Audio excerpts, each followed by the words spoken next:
Hello, Warlords. Welcome to Saga Thursday, the show all about the skirmish miniatures game from Studio Tomahawk. Today, no Monty this time. We've got another face on the show. Nick, how are you? Good. How are you, Rodge? Awesome. I'm doing well. So Nick is a longtime Saga fan, been going to the Adepticon events for a long time now, and he is going to help me out with another faction review. It's been a while.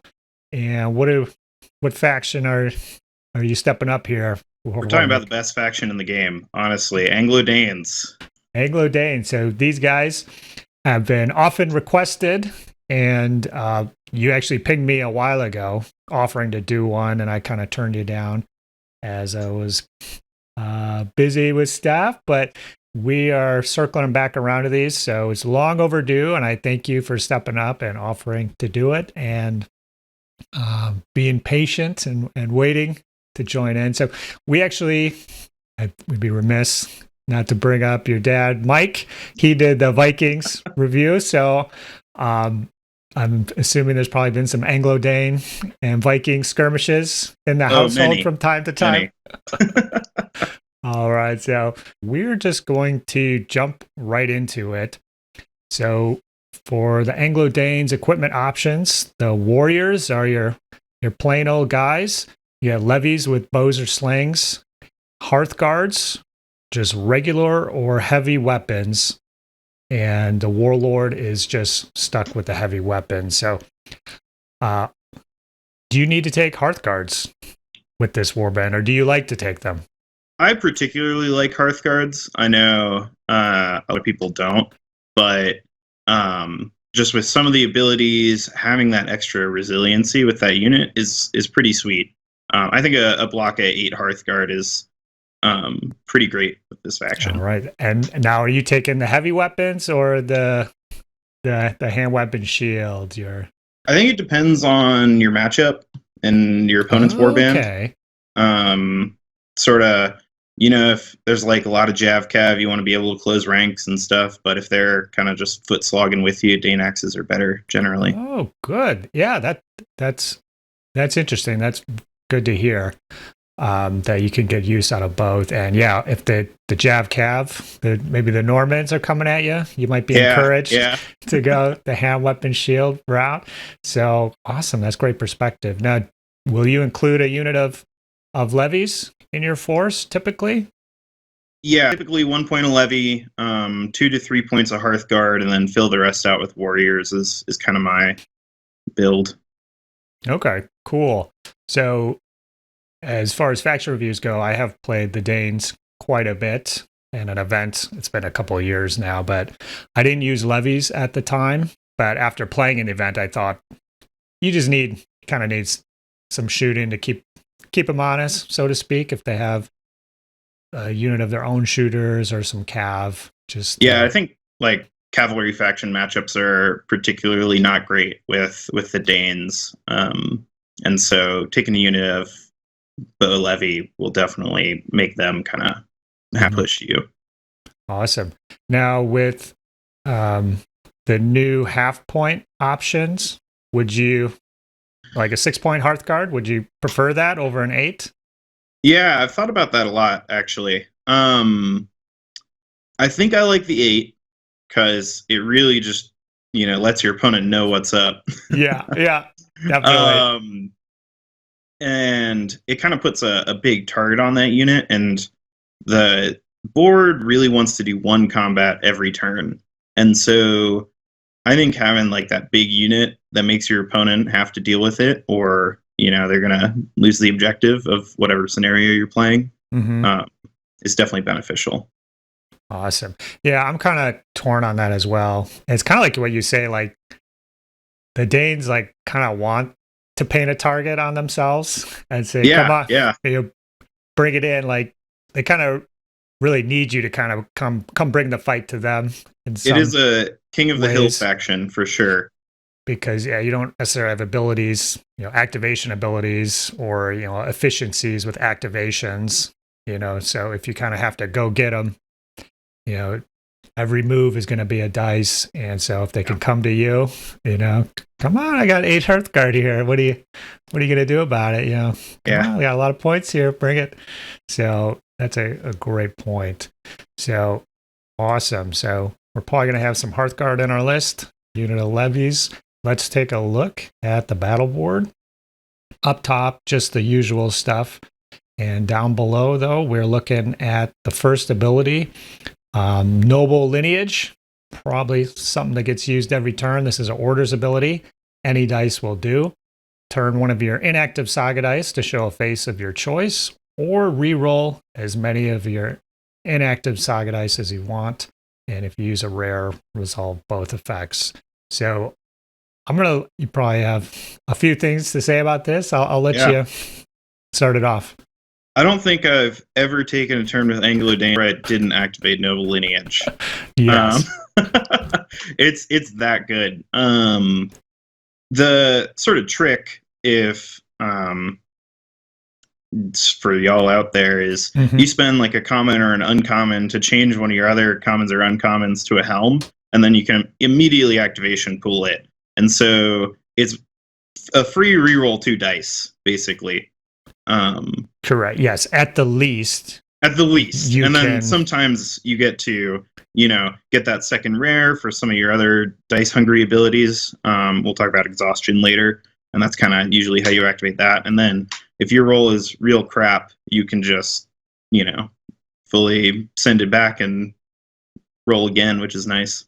Yeah, so it kind of has 3 uses. So the first one is just, I'm pretty happy with my dice roll, but I just want to see if I get another rare, and I don't necessarily need one, but it'd be awesome if I could just roll another rare or maybe an uncommon.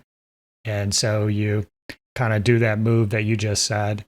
The other move is just re-rolling everything. So I'm curious, do you actually use it for that? Have you ever done that? There's definitely times where I've put a rare on there and just done both, because you get that rare back, right? And so you're not going down on dice, because you can then take that rare that you change faces and activation pool that. But generally, I don't think the reroll is quite as good. Just being able to pick 2 dice up and reroll them is almost always better, I think. And then kind of the last use is just changing one of your dice to a rare outright. So it kind of, you have to spend a dice for Noble Lineage, and then you change a dice, it can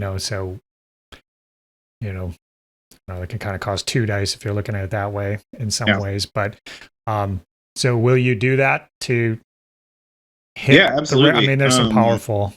A lot of two abilities, 2 or 3 abilities that really want rares on this board, and so sometimes you gotta get that Lord of War, and the way to do it is Noble Lineage. And a lot of the time, if you roll a rare, you're free to activation pool it and hope to roll more, because worst case, you just Noble Lineage and get your rare back. Okay, so would you say in most games, are you probably flipping something to a rare with this ability? Almost every turn, honestly. Okay, cool. Yeah, I like where you're going with this. All right. Well, I'm going to pop down to Intimidation, which is the next one down. It's an uncommon or a rare orders reaction. This one was fact with a slight change, but it's actually quite huge. The first unit activated during the next activation phase will suffer a fatigue at the start of its activation, is what it used to say, and now it says a fatigue at the end of the activation. So that's huge, because you can't just basically rest it away immediately. Yep. And if you use a rare, the first 2 units activated will both suffer a fatigue. So what do you think about this one? Yeah. I think that when you're ahead on dice generation, Intimidation is pretty good. If you start taking away your opponent's resources with generating Saga dice, you're kind of trading 1 for 1, which I think a lot of the boards or abilities on this board do. And so if you're up on dice, I think it's great, because you're trading 1 die for 1 fatigue on your opponents. But if you're like kind of on the back foot and your tempo isn't great, then I don't think this ability is where you should be assigning dice. Mm-hmm. Okay. Well, I guess, I don't know. I recently played a game against Anglo-Danes, I guess a newer player, and I lost to him. He beat me. And part of the reason was he was using this ability every turn. And so he would put a rare there. And so in the early game, you know, I think it's fine. You know, he was putting a rare. I wouldn't necessarily do that, but that's what he was doing. And it added up because I was playing a faction with kind of multiple smaller units, which I would like to do. So I would just like maneuver a back unit to pick up the fatigue. And so like it wouldn't cost many Saga dice, but then in rounds 3 and 4, you know, I'd done that multiple times. So like I just had a disproportionate number of my units fatigued, and I'm like, oh my God, it's like really adding up because I wasn't paying the cost right away. I was keeping units in back specifically to maneuver to, you know, just suck this up so it wouldn't mess with my battle plan. But in rounds 3 and 4, like I needed those units, and each of them had, you know, 2 or 3 fatigues on them, and I'm like, I can't even like get these up or do anything. But yeah, I think with the Anglo-Danes strategy, I think it can be a part of it because the fatigues just add up. Like if you're playing against the Anglo-Danes, the fatigues are just going to add up and pile up, and this is kind of part of that strategy. And I think early game you'll probably have extra dice if you're hunkering around an objective or something. So I would definitely consider a rare on that if you haven't, or mess around with it because it piled up against me. If I've just rolled a rare, that's almost always where it's going. I don't think any of the other rare abilities are great to do sort of every turn, and so rare on Intimidation is pretty stellar. Mm-hmm.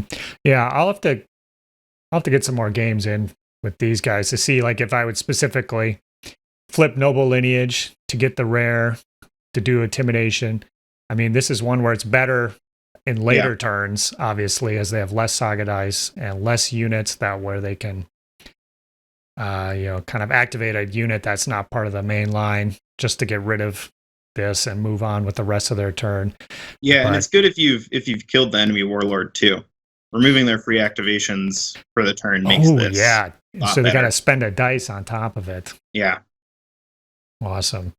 So decent ability for sure. The fatigues add up, and this is part of the strategy here. But let's move on to Shield Wall. This is 2 commons. Melee or shooting reaction, increase your unit's armor by 1. So what do you end up using this one frequently? Or? I personally, with the sort of strategy of putting up your big unit of hard guard, I'm using this almost every turn if you're doing that. And reason being is, you know, if you're going from armor 5 up to 6, that's reducing your opponent's hits by 50%, right? Yeah, that's the thing. That combined with closing ranks, your unit is basically untouchable. I've taken a lot of Berserker Valhalla reroll attacks, and if you go to armor 6 and close ranks, it's not that devastating to the unit. You lose, you know, I think mathematically 2 to 3 guys. That's true. If they're coming at you, you got the 8-pack of Hearthguard. You're playing your dad. He's got the Berserkers, bringing them in. If you're armor 6, you know, 30 attacks isn't necessarily even that scary. No. You know, they get the rerolls. You're probably going to have some defense dice on top of it. So, yeah, you're right. Yeah, this ability is good. Kind of, I guess it's two commons is nice. Yeah, pricey. 2 dice is a little pricey, but I think the effect is definitely worth it. Yeah, and this is the one that really makes me want to not use the Dane axis, heavy weapons on them, because I'm like, armor 5 to 6 is amazing, but for some reason armor 4 to 5, I think mathematically it's not as good. Depending how you look at it, but I'm like, there's no point, you know, there's no point in even doing it if I have that. But I guess too, this is kind of competing against another 2 dice ability, like rocks, which we'll get into. So, do you? I guess everything being even, I guess if you have the heavy weapons, you'd probably prefer like rocks. Yeah. Or do you have a preference between these two? I think it's situationally different. Again, it's generally like if your unit has a fatigue on it, or if you know they're going to have a fatigue on them at the end of whatever combat you're doing on your turn, like rocks is generally better, because you can close ranks and then reroll, and it's 50 and then 50% again. Well, I think going to Armor 6 when I crunched out the numbers is better if you can, basically. Okay. Yeah, I was going to say it's a mathematical problem at that point. The percentages somewhere on my computer, but I'd have to. So you crunched it, and going from Armor 5 to 6 is generally better. Yeah. With the Hearthguard without the heavy weapons, and then maybe a toss up on the other one, the heavy weapon guys. Okay, cool. Good ability. Can't complain about that. Let's move on to Unforgiving. This is a melee ability. The enemy suffers a fatigue, but you can no longer use enemy fatigue during this melee. So this is uncommon or a rare. I like this one. Just adds to the pile of fatigue we're trying to generate here. Going against the enemy warlord. Love it for that one. Let me put an extra wound on you at the start here. Is this part of your plan here? Do you kind of have... So you got your big Hearthguard block. Will you have smaller warrior units to try to slow them down? Or I know a lot of people run the fatigue bomb sort of strategy where they have like packs of 4 warriors and they'll send them in and put 2 fatigues on units. I don't think that's like a great use of your dice. I think the faction really wins the game. It's turns 4 and 5, right? That's when you're getting like beat up by the enemy, and then you turn the corner because you've gained incremental value over the game with all these fatiguing abilities. And so I think this is pretty good. I use it pretty often. It's especially good with determination. If you can get the double uncommon there, that's a great combo. Sure, yeah. But I don't think the run up the 4-pack of warriors and put 2 fatigues on a unit is great equity, because you're usually having to trade 2 to 3 dice to get 2 fatigues on your opponent.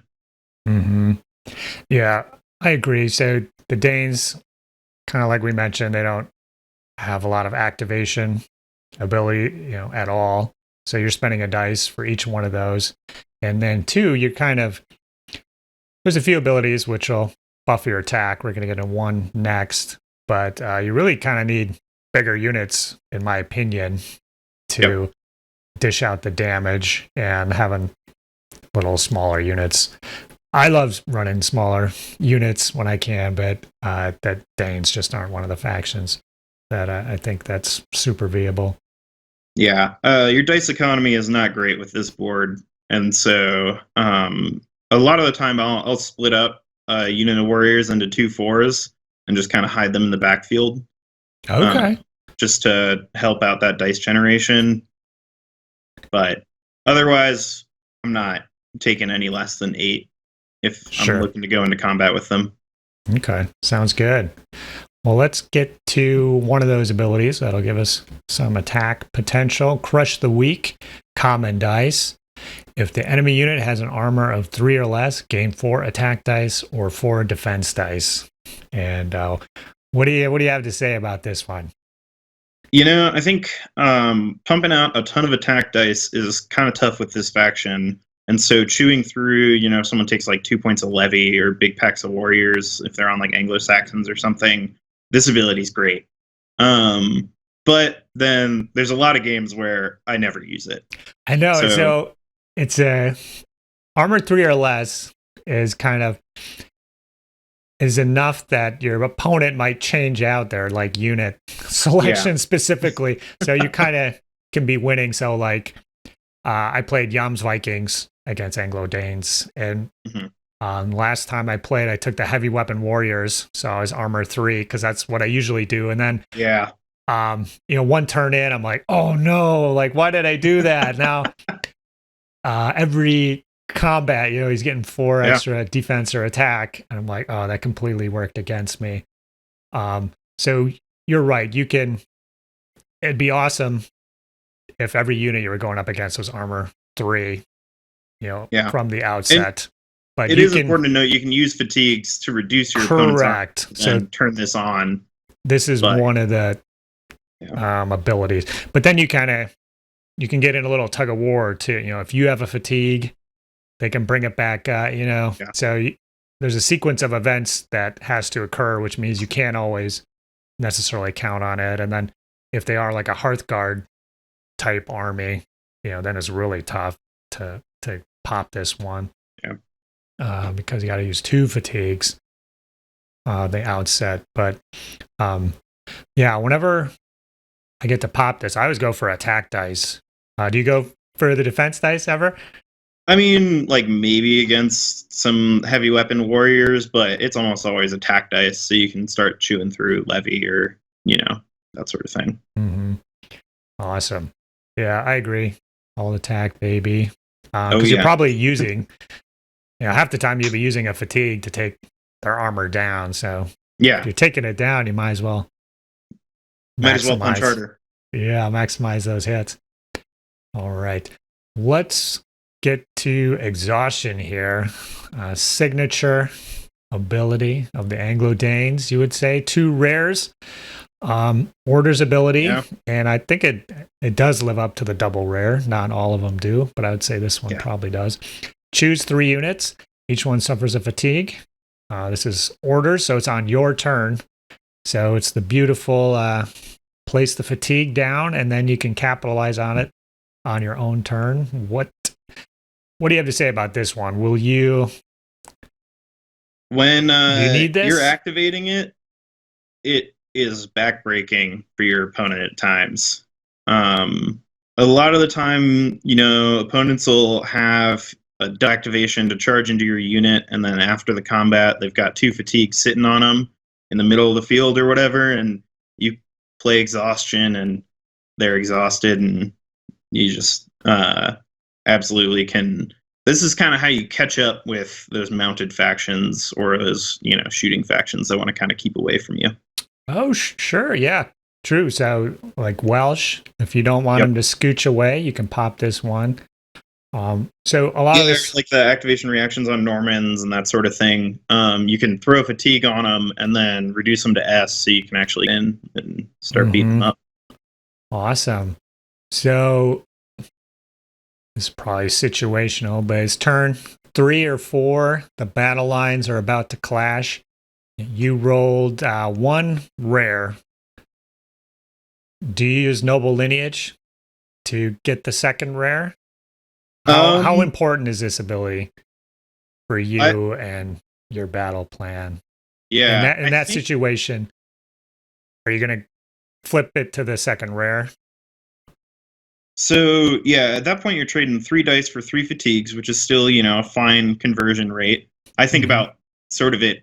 1 die is how you pay for 1 fatigue on your conversion rate. I like this. Yeah. Crunching the numbers, you're my kind of Saga player.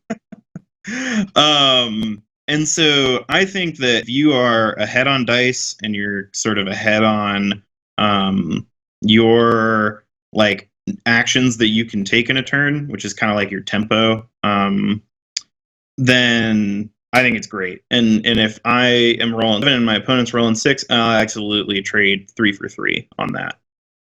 Awesome. Good deal. Yeah, I think it's kind of situational, obviously, but yeah, it kind of depends if the battle lines are close and you can wheel bay into combat, or you can determination into combat, or use 1 dice to get into combat. You'll have enough left over after exhaustion to have a good fight on your turn. Otherwise, if you do have to do some double moves, and you're gonna quickly run out of dice, and so the exhaustion, if you're going into combat and all you have is the fatigue from exhaustion, then it's like, I feel like I need more than that.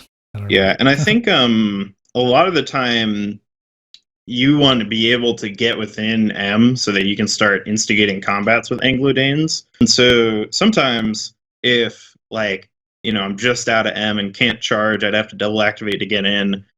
Throw in fatigues on your opponent's units at the front of their battle line is great, because then they gotta like rest, and that gives you a turn to move your guys within M, so that the next time you can really present some crushing blows. That's true. That's a great point. So you can't use exhaustion and do all the attacks that you want, but you can use exhaustion, close the distance, so everything's within range. He's got fatigues on his units now. Maybe you're piling on with intimidation to boot. Yep. For his turn. You have some fatigues on your units because you had to close the distance, but you've hopefully queued up a couple defense abilities, and then you're sitting really good. I think that's a really good plan there, because I've had problems when I played the Danes where I just wouldn't close the distance because they kept coming to me, and then when they stopped coming to me, then I'm like having trouble kind of sealing the deal. He's come against me, broken on my lines, but now I don't feel like I can double or triple activate to go get him, but I could set it up over a multi-turn with exhaustion to kind of buffer his assault a little bit by just piling up the fatigues on him. So that's a great point. Yeah, I think that'll be really helpful for Dane players. Yeah, and impatience is key with this board. Sure, yeah. Multiple turn strategies is great. And a lot of the time, if I roll double rare, just natural, I'll noble lineage for the third rare and throw it on intimidation, just to really hammer home that my opponent is going to be tired this game. Awesome. Yeah, it adds up, baby. Okay. Enough about exhaustion. Let's pop down to like rocks. This is a common, uncommon dice, melee or shooting reaction. You can reroll any defense dice you wish. So for me, when I was playing, this was the first ability I queued up. Generally, now it sounded like you like Shield Wall. What do you think of this one? I don't know. I feel invincible with this ability. Yeah, even though I'm not, but I feel like I think it's dependent on where you think your opponent is going to attack you.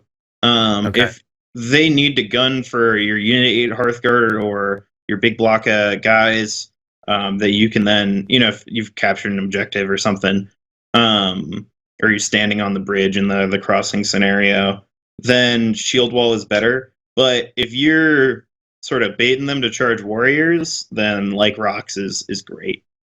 Okay. So will you close ranks with this if you're specifically? using like rocks, absolutely closing ranks every time. Okay. Yeah, and I think the other key too is getting some additional defense dice with determination, because I mean you just need a couple extra, because I don't know how many times I picked up, I take 5 wounds blocking on 5s. Oh, I missed them all. That's all right. I got like rocks here. Roll those ones, and then also get no 5s, and then 5 guys go down. So having the additional defense dice, I think, really like magnifies the power of, more dice you're rolling, more power, more rerolls. So for me, like, you really need determination, which we'll talk about. Or crush the weak if you can crush the weak would be good too, with the full defense dice. Determination plus like rocks is a really great sort of combo, I guess. Mm-hmm. Requires 2 uncommons, but not too shabby. Probably can do that. It isn't really. I mean, Unforgiving's an uncommon.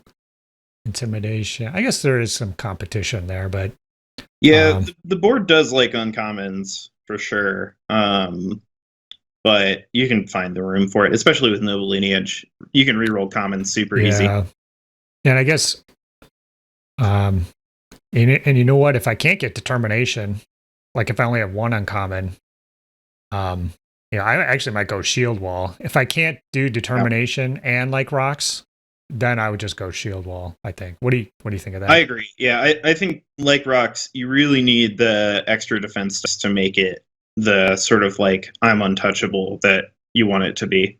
Mm-hmm. Okay. Agreed. Now, hey, will you ever use combat bonus to get an extra defense dice or attack dice with this? Get like a activation pool chain going and you've got 8 dice and you've already activated exhaustion or whatever, sure. But I don't think there's really ever a reason to, especially with determination on the board. Okay, yeah. There's good enough abilities here. You don't need to bother with that bit. Just curious. All right. Well, that was a good one. So we actually do have an activation ability here. Misspoke earlier. Shock for an uncommon. Activated a unit to charge, and the charge unit cannot close ranks. So what do you think of this one? If I'm charging, I do it, and I think it's great because your board is really struggling with outputting damage and killing your opponent's models, and shock just gives you that extra reassurance that they can't close ranks. And then obviously in some matchups, if your opponent all has special equipment, then it's a blank space on the board. But I think generally it's great. I'll shock into enemy warlords a lot if I can. Yeah, I was going to say, make sure you're putting the hurt. Definitely, if they're got the 3 fatigues on them, like they're going to close ranks regardless. Like going in, and then also,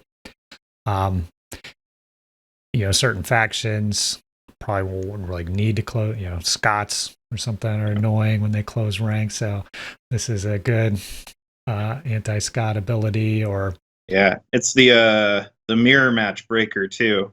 Mm-hmm. Your opponent has like rocks on their board, and you play shock, and that's it. Yeah, this is the anti-Monty ability. Yeah, so here's a little Monty tip: if he can close ranks, he's closing them. Yeah, I think the math checks out that closing ranks is almost always better, but sometimes you just got to kill your opponent's guys. No, not I. I disagree with that math. Spoken like a true math. Viking player over there. What's awesome about this one is it's an uncommon, so you can activate warriors on any dice with it, as long as you want to charge, which is great for at the end of the game.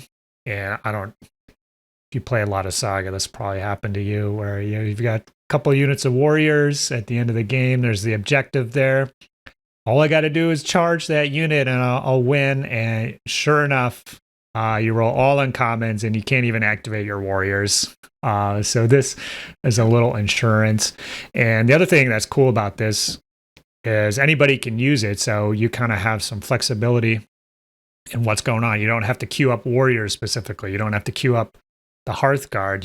Either one of those units can do it. So you can kind of do a charge or two, see what's going on, where you got lucky, where you can push it, or where it went horribly. And I'm not going to follow up there, but I can follow up on this attack over here and see what happens. So if I've got like an extra die sitting around that I don't plan on using, I'll usually just put it on shock and wheel it around and use it next turn. Yeah, very, very good one to queue up. You're always going to find use for that. And all right, so we've talked about determination already. Unfortunately, some of our viewers may have been confused if they're newer. This ability needs a new name, not to be confused with Warlord's determination. We need to bring up a thesaurus or synonyms. It is unfortunate, but for this one in the translation. But melee ability, uncommon, gain 3 attack dice, attack, defense, or a mix. Gain an extra die of your choice for each fatigue the enemy unit has. So you could get up to six dice if the enemy is completely exhausted. If you're fighting a monster from Age of Magic, you could even get up to 7, maybe. That 4th one, trying to take down Grendel, what have you. So what are your thoughts on this one here? I think this is another really great ability. Cashing in 1 die for 3 of any attack or defense die is pretty sweet. And then combined with Unforgiving, you get 4 dice, which is nice. And then your opponent is real tired after the combat. Mm-hmm. And so I think it's a great way to sort of use your opponent's fatigues without removing them. A lot of Anglo-Dane players that I see just use fatigues every chance they get. And I think that's maybe not the best way to sort of play it out, because you just want your opponent to have to start resting in the mid to late game when everyone's kind of rolling like 4 or 5 Saga dice. Mm-hmm. And that's kind of where you get your real advantage with this board. Yeah, I agree. You gotta build them up. Just keep piling them up, and the patience. You don't want to get greedy. Don't use them right away. Just wait a little bit. So this ability definitely better with more fatigue. I kind of wish there was like one other ability that gave you a bonus for having extra fatigue. So somewhere on here. Yeah, there is definitely a lack of payoffs for kind of what the board is doing. But it is, kind of Saga basics, building up the fatigue, hit them when they're exhausted, and that's kind of the Anglo-Dane way of doing things. So, very good ability.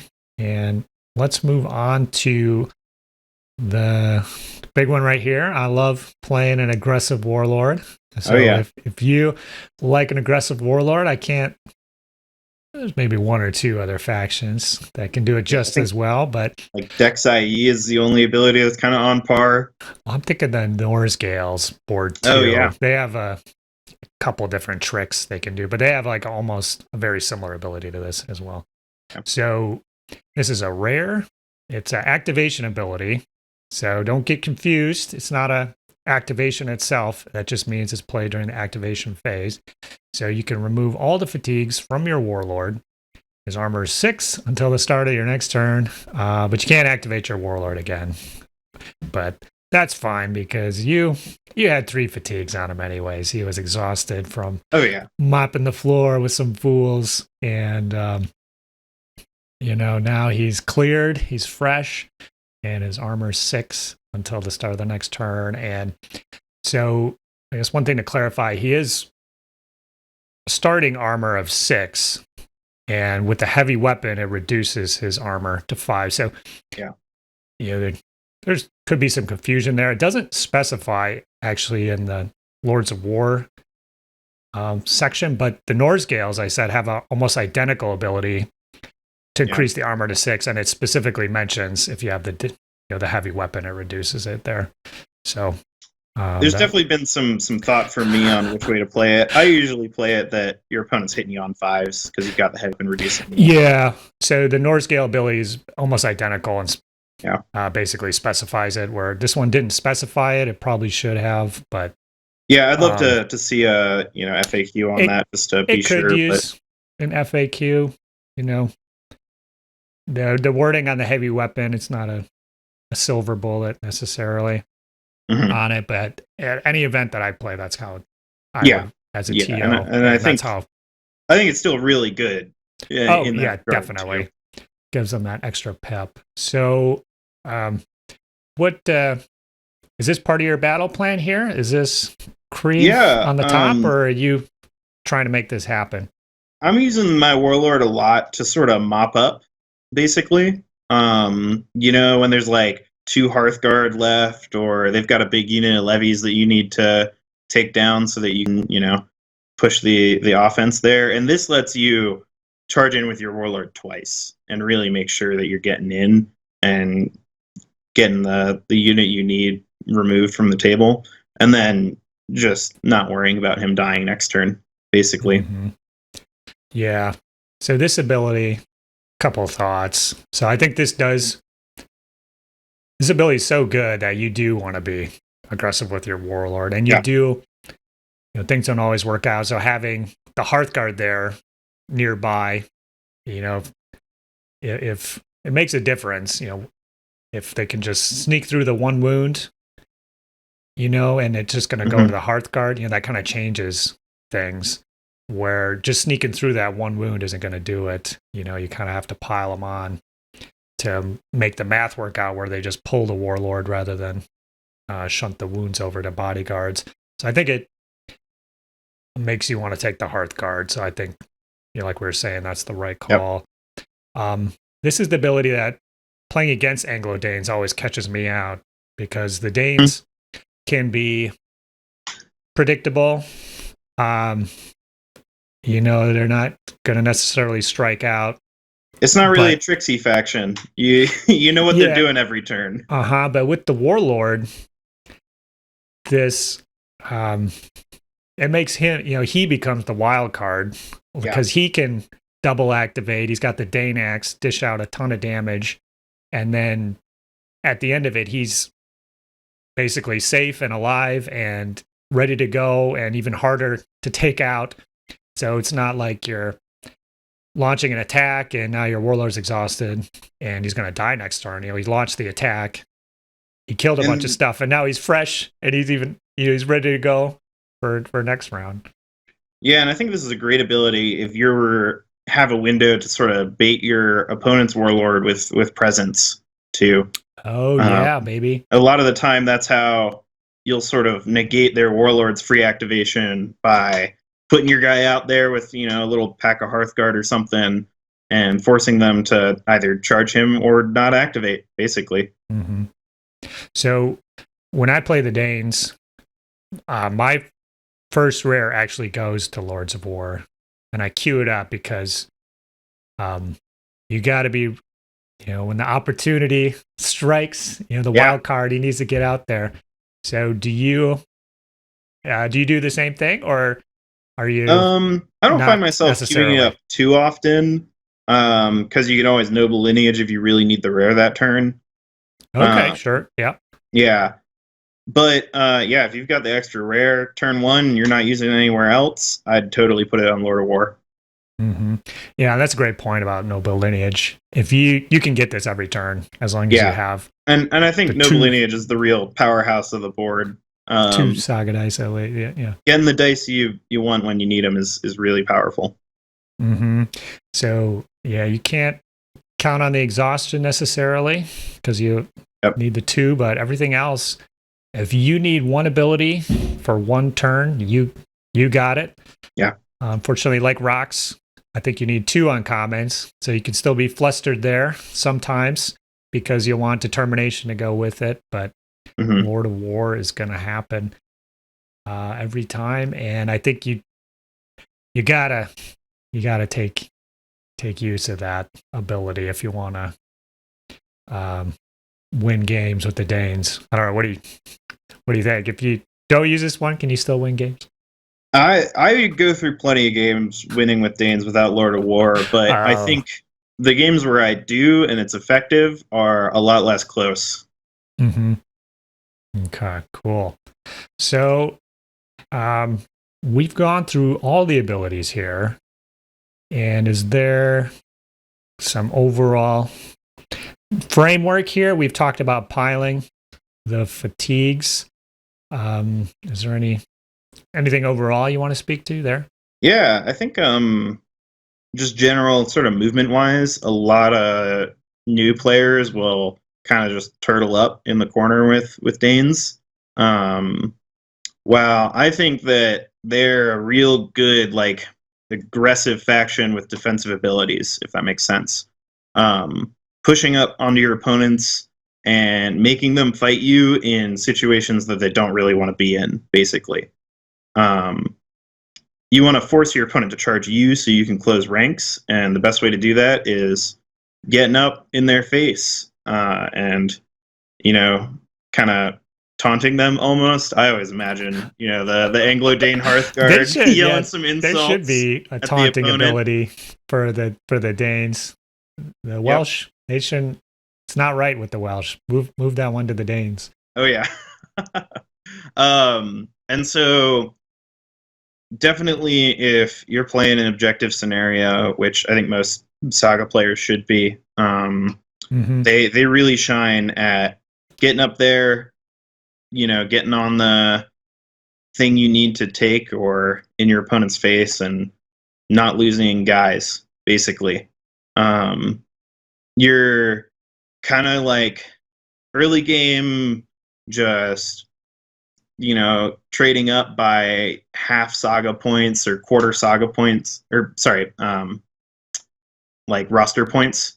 But then you're really looking for like a big thing mid game that you can exploit, whether that be you can exhaustion to put someone on 2 or 3 fatigues and then charge in and really break up their sort of midline unit, or if that's getting on objective and putting both dice on shield wall like rocks and determination, and making sure that you're going to hold it. All 3, baby. Yeah. Yeah. Like I've definitely done it before where you just set up and put yourself in a winning position and you just play, keep away, or not keep away, but just standing there really and just taking it till your opponent, runs out of models. The 8-pack of Hearthguard, are they up front leading the way, or are they behind?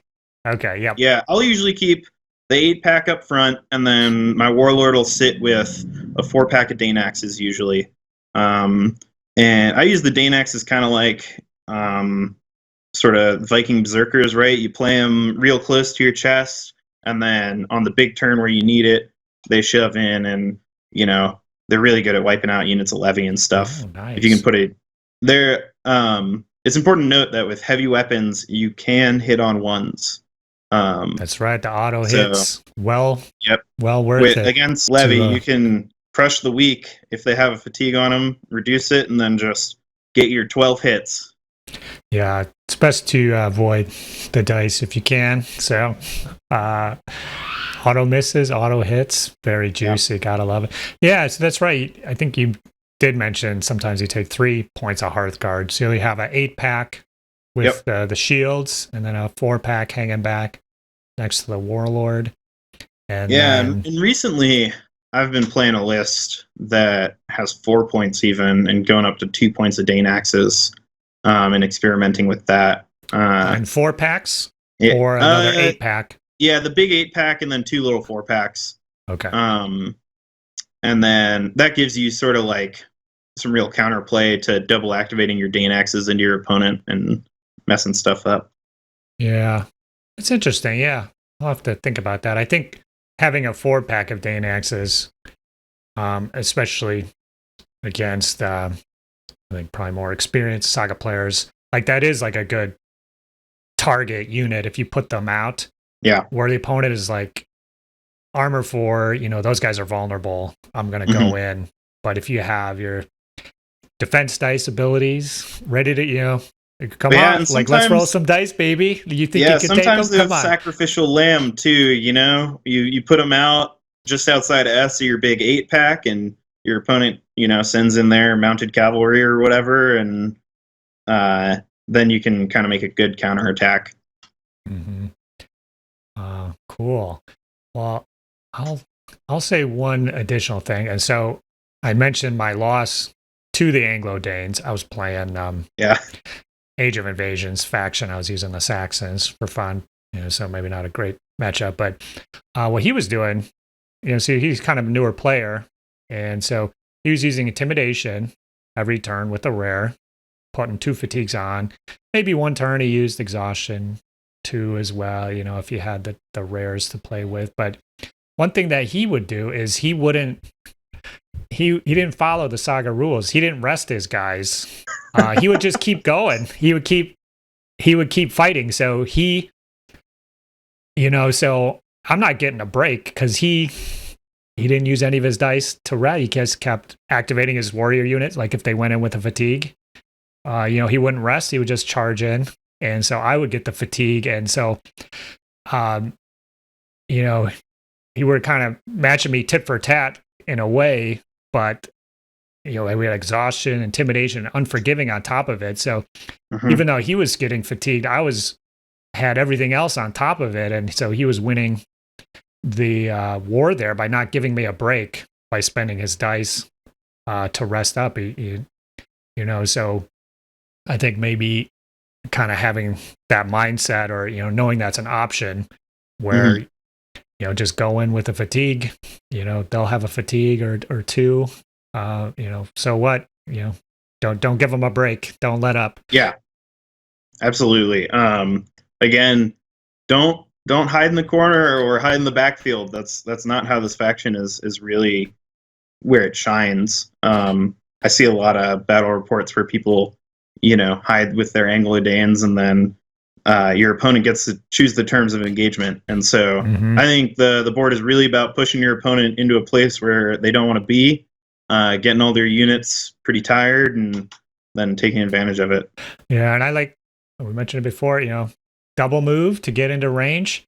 Yeah. You've got some fatigues on yourself. Don't engage that turn, but use exhaustion, intimidation, and make them pay the Saga dice to rest those units if they want. And then you've got some defense abilities to dare them to come in. Who cares if I got a fatigue? Come on in. Let's roll some dice, baby. Let's take some swings. Awesome. So we do have a little time here at the end. So why don't we dig into some work options for these guys here. So you had one of them on. I guess when I was looking at them, I was thinking, fatigue. How do we get more fatigues? I was looking at the Bretons. The Bretons. Breton Cav was good. So they do something that the Danes don't do. They're not Cav. And then they have some fatigue shenanigans. And then so the Vagrant Warriors with fatigue stuff get better. Yeah. But you mentioned another one. So what do you talk about those guys? I love the Angry Monks with this board, both thematically and also just sort of gameplay wise. We talked a lot about how your dice sort of generation isn't great, and basically the real point of those is you get to then choose the terms of engagement by either sort of just getting them in the way of your opponent or using them to shield your weaker units. But it also lets you do multiple combats in a turn sometimes, right? Okay. If you put your big unit 8 hard and your angry monks up right in front, and your opponent, charges, and eventually they've got to kill the angry monks, basically. Yeah. So just to elaborate, folks don't know, these are basically, I think they're identical to the Crusades. Are they pilgrims? I think they're or something? Exactly the same. I'm pretty sure. Yeah. So the difference is you don't have a Crusader board that specifically can boost these guys up, nor a Peter the Hermit to do additional shenanigans. Yeah. So, when you kill these guys, they generate Saga dice. You can remove fatigues. So they're good, but there's no additional board shenanigans necessarily. Yeah. So that's interesting. I guess it's just from and I think Saga dice management perspective is what the kind of the gap they're filling for the Danes. Yeah, it sounds like. Yeah, it gives you that dice advantage you need to really take advantage of intimidation and some of your other abilities. Mm-hmm. And you say you just pop them up in the front there, right next to the Hearthguard. Yeah, they're there to die. So, Awesome. Unfortunate for them, but they got to get in. Mm-hmm. So, do you guys usually play with mercenaries frequently, or not? Generally, we allow them in our group down here in Appalachia. I think that most tournaments do too, from what I've read. But we allow mercenaries. We don't really play with special characters or any of the the wondrous equipment, legendary. Or I can't remember the name of it, but like the magic sword stuff, we don't really play with either. But okay, mercenaries are on the table. Have you used the Bretons or the Vagrant Warriors? Yeah, with these guys, perchance? I use the Vagrant Warriors, and I actually have some Bretons in my painting queue right now. And so I definitely want to try those out in the next month or so. Yeah. I wasn't super impressed with the Vagrant Warriors. I think they're maybe a little too sort of squishy for the faction. They so the more fatigue the enemy has is better, you know, so they generate more fatigue for themselves and more fatigue for the enemy because they take their armor up and reduce the enemy armor. What's nasty about them is you can't wipe them out once they're, you know, they go into combat and they're exhausted. Even if it's just one guy, you know, he's generating 6 defense dice. You know, if you're trying to kill him, so like you have, you know, when they're down, you have to shoot them out. And so if you know, they may or may not be able to do that.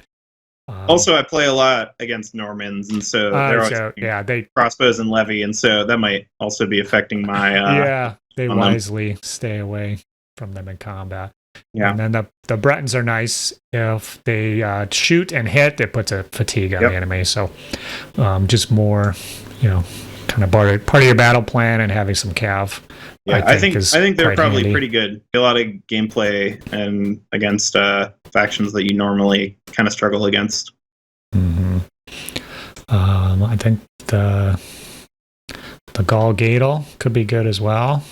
Yeah, they just keep going. So yeah, I like that a lot too. You know, multiple combats, putting multiple fatigues on your opponent, and just really chewing through their army. I think is pretty decent. Yeah, that's one. Pop exhaustion and fatigue 3 enemy units, and then charge the Gaul in three times. And that's part of the plan. That works. I like that. Yeah, I don't think there's any mercenary that I wouldn't take with Anglo-Danes. I think they're all pretty good from the ones you can select for the faction. Mm-hmm. Yeah, I think they're good. Oh, awesome. One thing I forgot to mention with your Big Unit 8 Hearthguard, taking a banner can be sometimes worth it. Ooh, interesting. Yeah, I like banners because they look cool. But it lets you, you know, go in and do combat on your turn, and then, you know, shed those fatigues and keep up your sort of I'm not tired and you're tired game plan going. Yeah, that's interesting. So typically the banners, you know, you'll see on shooting units to overactivate and then clear it, or, you know, keep shooting. Interesting. Yeah, from that especially works from the Dane perspective. So you want them to charge on your turn. Yep. And so they're the bait. The bait goes out. They take the hits, and then they bounce off. And then on your turn, you clear the fatigue immediately. You're fresh and ready to go. And then from just a Saga dice management perspective, you know, that helps out, because we know the Danes can have trouble finding room for that extra rest with everything that they want to do. So interesting. Yeah. Yeah. And I don't think the loss of 2 attack dice or 1 defense die if you close ranks is really all that meaningful. So I think it's definitely worth taking. Cool. Well, awesome. Well, thank you for coming on, sharing your knowledge. I'm kind of pumped here. You know, this is one of the variants I can run, and yeah, I'm just looking forward to running these guys again now. I'm kind of jazzed. Hopefully you folks out there found this valuable. Thank you again, Nick. Hopefully we'll see you Adepticon this year, 20. I plan on being there. 22. So watch out. Yeah. So I'm looking forward to it. Are you and your dad going to team up in the team tournament? Are you maybe? Because you have another brother. In the past, my dad and little brother have teamed up. Okay. And I've gone out on my own and found someone. Okay. So we'll see this year. There comes a time in every young Saga player's life where they have to strike out on their own and find a new team tournament partner. Awesome. Well, I'm looking forward to it, and I can't wait. It's going to be awesome. Don't want to jinx it, but it's definitely going to happen. We're going to get out there, play some games, and you and your family are great players. Look forward to seeing you every year. And so definitely see Nick out there. Say hi. Are you going to be running the Danes, do you think? Or what have you been working on? Probably, yeah.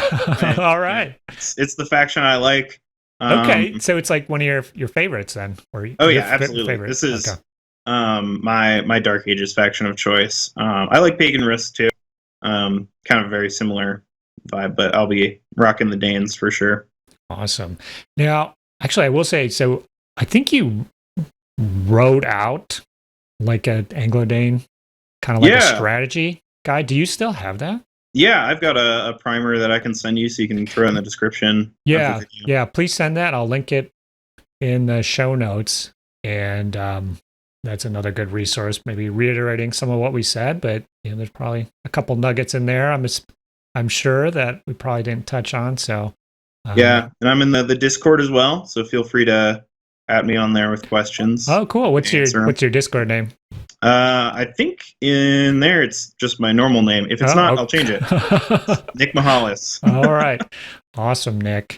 Well, thanks again.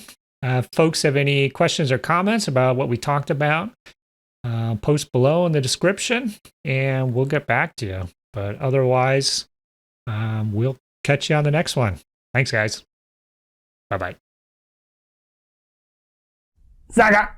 If you'd like to see more Saga content, consider joining the Heathen Army over on Patreon or popping on down to the Saga Thursday Discord server. Links below. Thanks, guys.